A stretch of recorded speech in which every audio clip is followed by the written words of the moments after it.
তো হ্যালো সকলকে। তো আজকে আমি বলতে চাই যে মিনিকেট এবং 36-এর মধ্যে কোনটা ভালো গাছ। তো মিনিকেট আপনার 12 থেকে 13 বস্তা করে ফলবে, আর আপনার দাম হচ্ছে 1500 টাকা বস্তা। আর 36-এর আপনার বিঘে 20 বস্তা করে ধান ফলবে, কিন্তু এর বস্তা 1200 থেকে 1250 হার্ডলি।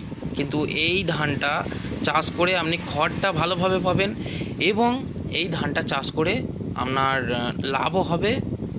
এই ধানটা ধকল সহ্য করতে পারে, খরানিতে খুব ঝড় বৃষ্টি অনেক কিছু হাওয়া বা আসে, তো সেইখান থেকে এই ধানটা ধকল সহ্য করতে পারে। তো আপনারা যদি এই ধানটা চাষ করেন অবশ্যই লাভবান হবেন।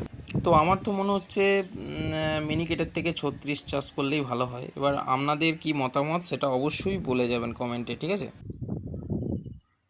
তো বন্ধুরা, লাইক করুন, সাবস্ক্রাইব করে নিন এই ভিডিও দেখার